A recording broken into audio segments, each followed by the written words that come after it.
I call to order the February 21st, 2024 special meeting of the Audit Subcommittee. The time is now 6:02 p.m. Ms. Clerk, will you please call the roll? Good evening. Alderman Connors. Here. Alderman McNamara. Here. Alderman Smedley. Alderwoman Savitra. Also seated this evening is Alderman Santiago and Alderman Russell. Madam, you have a quorum.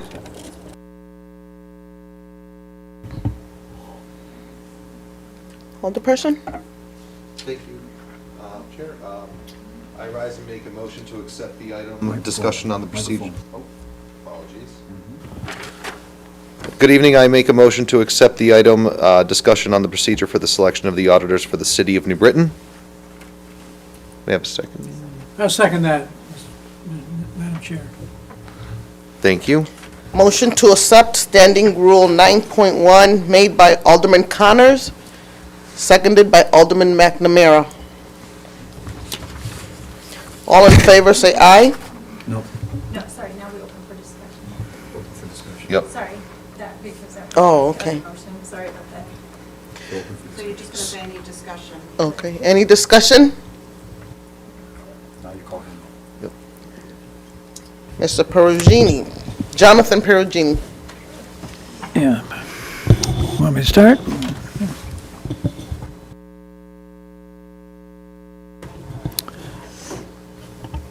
Hello. Madam Chair, Alderman McNamara. through you. Hi, Jonathan. Hello. Hello, Alderman. Thank you. Thanks for being here. This reconstituted audit subcommittee. I just want to say for the record that under state law, the Common Council is the appointing authority for our independent auditors, and the council has some oversight in its selection, and that's why Jonathan is here to answer our questions. And I have a few questions to start, Jonathan, and if you don't have it off the top of your head, we'll just provide the information when you can. Okay? Thanks. Sure, will do. All right. Now, my familiarity of the audit process as a citizen, the firm of Bloom Shapiro was 10, 12 years ago or longer, the independent auditors, and subsequently the CLA firm took over Bloom Shapiro, and they have, for the last 3 cycles or 4, been the independent auditors. Is that correct? That's correct. Actually, it goes a lot further back. It was Scully and Wolf a long time ago, and then they got bought out by Bloom Shapiro that had it for a long time. Then for the, I believe, June 30th, 2012 and June 30th, 2013, we switched to McGladrey and Pullen, or RSM McGladrey. And then after that, 2 years with that, we went back to, not Scully and Wolf, Bloom Shapiro, and then just recently it got bought out by CLA, Clifton, Larson, and Allen, which is a national firm, while Bloom Shapiro was just a regional firm. Okay, thanks. Yeah, let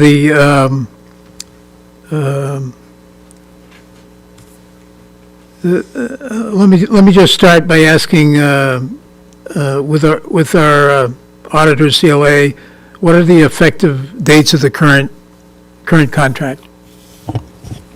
The current contract goes until the audit of June 30th, 2024. We're currently in the June 30th, 2023 audit, and they have 1 more year on the contract. So they're contracted through doing the year that ends in June to do the audit. Yes, it ends in June, but then you have 6 months to do it before requesting for extensions. So. Good, thanks. And can you say, I don't know if it's difficult or not, the last time an RFP was issued for the audit? I know you've been here 12, 14 years in the finance department. You have been director, but 15, yeah. you have some yep. institutional memory for us, right? I do. I think it's a few years back.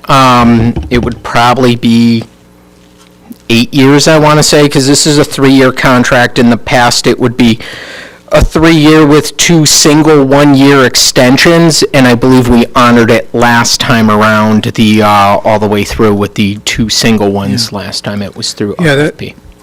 That was my other question. 3 years is pretty standard. I've seen, looked at other towns with 4, and I know it helps to have continuity from year to year, but it's generally been a 3-year contract? Yeah, generally it's 3-year with an option of 2 single-year extensions with each one, so it doesn't lock you in at 5, but it also gives you a gauge on locking in pricing on it, so that inflation and other costs of doing business increases are minimal. Right, so that, in your opinion, is that a good governance to do it, put it out every 3 years or after the extensions? Yeah, the 3 with the possible up to 5 is always good. You want the base of at least 3 because auditing firms don't want to bid on your stuff if they only do it 1 year. Anything less than 3, they really don't get a realization on the process, because year 1, it's all perm file and test of controls, so you have to learn who goes where, how do you figure out what to do. So year 1 is usually a loss for the auditing firms. Year 2, they start to see a break even, and then year 3 is usually when you get a better realization. So, do the independent auditors perform other services for the city? I know they review federal funds, but do they, or have they done other jobs in terms of reviewing finances? I don't believe so, but unless you have something specific, I wouldn't be able to say. Yeah. Because I wasn't fully at this capacity in my prior role. I assisted with the audit, but I didn't oversee it. Yeah, okay. Yeah, I know the budget has budgeted, at least in the books, $150,000 a year for an audit. And I'd like to give the other members a chance, but I also want to know how many auditing firms have capabilities to do an audit for the city like ours in Connecticut. I imagine there are not hundreds of them, so.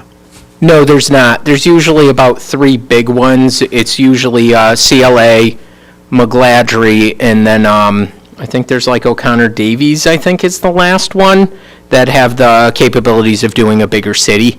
The smaller ones, whenever we get bids from them, usually don't really have the skill set for it. They may have like a smaller town, but not really enough to handle larger volumes like the cities.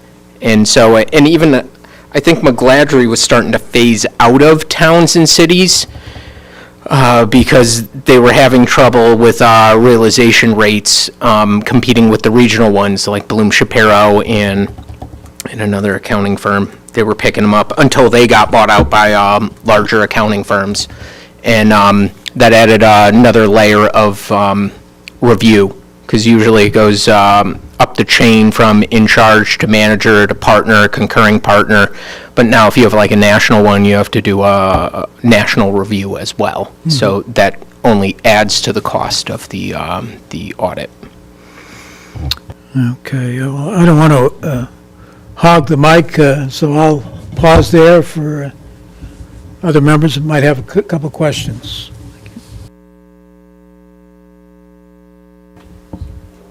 No comment? Well, let me continue, Madam Chair. I do have a brief comment I wanted to say with, Oh, sure. I spoke with the auditors, we had a meeting last Friday, and they were willing to go before the council and explain the results of the next audit for the June 30th, 2023, when it's complete. Yeah, So, yeah, that's great, thank you. Yeah, I brought that up to them, and they said, of course, we do it for other towns, so if the council is willing, they'd be willing to do it. So Yeah, well, I wanted to pass that along. So I know that was a question, I believe, you and Alderman Santiago Yeah. both had. Yeah.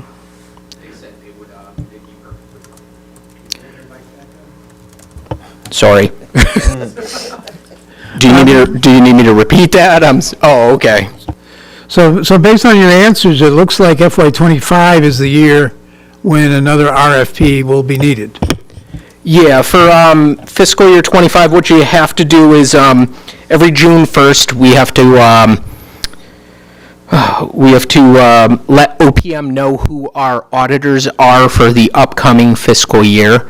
So the bid would realistically be January of '25, I want to say. That's for, yeah, because you're doing the June 30th of '25 audit, and you have to let OPM know by June 1st who your auditors are. So it would be under a year from now, and we could prepare the docs for that as well. And we usually look at what other towns put in theirs, because on GFOA Connecticut, the Government Finance Officers Association of Connecticut, they're always posting RFPs, so we like to look at what other towns request and also see what other towns are being charged. Some do it based on population, while other ones look to see what the prior auditor had charged them in the budget. Yeah, I see actually there's a state portal for, about municipal audits that actually saves on advertising or whatever, but it's a place auditing firms can go. Yep. Yeah, the EARS electronic audit reporting system is where everyone has to file them. In the past, we used to have to send paper copies to the state, and I'm glad they moved forward with the times, so now everyone can see it instead of having to request it.